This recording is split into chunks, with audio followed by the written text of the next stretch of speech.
let's go and open the book to page 253. Today's lesson is to simplify radicals. So radicals are like the square roots and cube roots. So let's go through the first two laws on page 253.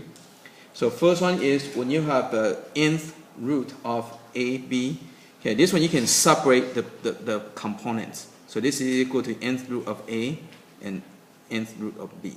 Okay, so you can separate. Same thing with when you have division. When you have nth root of a over b, again, you can separate the top from the bottom. And these are important because when you separate, it's much easier to deal with and easier to simplify. Okay. So let's go over some examples. So example 1a, you want to simplify the cube root of 40. So kind of quick review from the Algebra 1. Okay, so to simplify, okay, you're going to break it down into prime factorization. So this is even, so divisible by 2. So 20.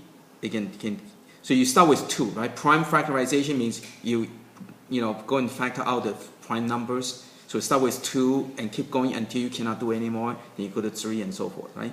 So 10, 2, and 5, right?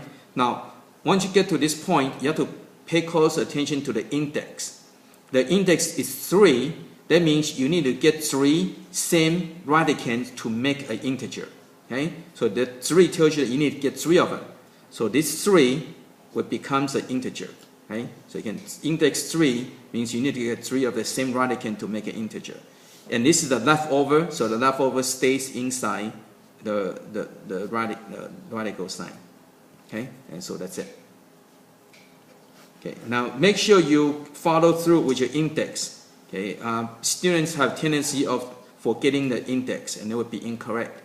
Because if you drop the index, then it becomes square root. It's no longer the cube root. Okay, so let's go to B.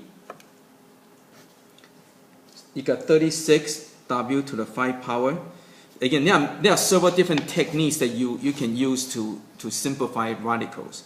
So if you just have a number, you can break it down into prime factorization, and you can do that. Okay. Now, if you know your perfect square, another technique is you can break it down into all perfect squares. So like this 36 w to the 4 w to the 1, right? Okay. So break into the perfect square part and the leftover part. Now, again, I'm just showing the steps, but you don't have to do this step. Some of you can just do this in your head already, right? So this will give you 6w squared, and the leftover will stay inside the radical, and that's it. Okay. So again, you don't have to do these steps, but if the problems get complicated, when it's very messy, then you might want to do this step over here. But if it's something so simple like that, most of you probably can just go straight from here to here, right? Okay. Okay, let's go to C. You got square root of 2a squared b. So again, here's your perfect square, so this can come out, right? So come out becomes a, and the leftover would be 2b. So again, if it's very simple, you can just do it directly. Now when you go to D, you have the 4th root. Now when you have the situation like that, don't waste your time to copy the problem exactly the same. Just go ahead and separate the top from the bottom already. So you're going to have that, and you're going to have. So you can separate your top from the bottom already. So don't waste your time copy the problem exactly the same, because you have to separate the top from the bottom to simplify. Okay, so over here, so if you don't know, then just go and do like what you do up there. So 2 divided by 2 you get 4, divided by 2 you get 2, right? Now this one don't have enough. Okay, this one don't have enough because index is 4. That means you need to 4 of them. You only got 3. So you don't have enough to make it into an integer, so you just leave it alone. Okay. Now over here for 81, okay, you can divide by 3, so you get 27. Divide by 3, you get 9. Divide by 3, you get 3. So now you got 1, 2, 3, 4. You got 4 of them, so perfect, right? So 4 of the radicands make one integer.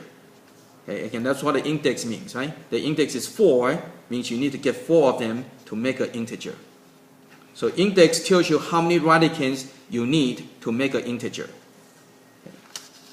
Okay, let's go to example 2.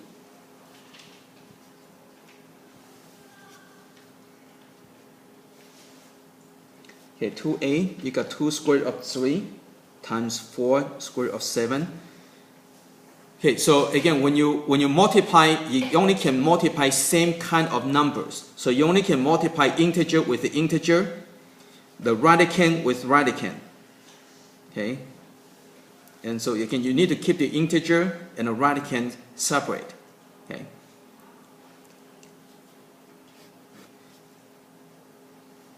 Okay, let's go to B. So you have square root of 15 over square root of 5. Okay, so both are radicand, so both are same kind of numbers. Therefore, you can go and reduce. Okay, if they're not the same kind, then you cannot reduce. So both are radicand, so you can reduce. This becomes 1. I'm going to write it on the inside so you can, so it remind you that this is radicand. And so answer would be just square root of 3. Okay, let's go to example 3. Okay, 3a. So again, notice you have the fraction inside the square root, right? So again, don't waste your time copy the problem exactly the same. Just go ahead and separate the top from the bottom already. Okay? Now for your final answer, you're not allowed to have a radical in the denominator as your final answer.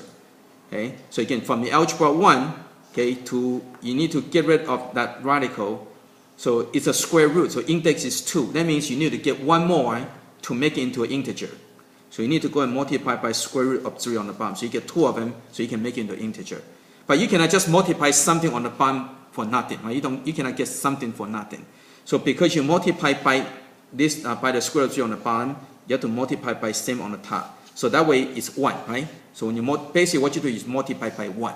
So when you multiply by 1, you're not changing anything. Okay, so now you can go and multiply. So you got square root of 15, and again, 2 radicands make 1 integer. Okay? Now do not cancel, because this is an integer, this is a radicand. They are different kind of things. So you cannot cancel them. Okay? Now let's go to B. So you got 4 over cube root of C. So now you have cube root of C. So the index is 3. It tells you you need to get 3 of the radicand. You need to get 3, the 3 of the C's to make it a regular integer C. But you only have 1, so that means you need to get 2 more. Okay? So you need to go and get 2 more. Okay, so you need to get 2 more. So you do the same thing for the top. Okay? So now you can go and multiply. Again, this is the integer, this is the radicand. So they are not the same thing, so you leave them alone. So you're going to get 4 cube root of C squared. On the bottom, again, index is 3, means you need to get 3 radicands. So you do have 3 now, right? You got 1, 2, 3, right? So it becomes an integer or a regular C. Okay, and that's it. Okay. Okay, so let's go and do some practice.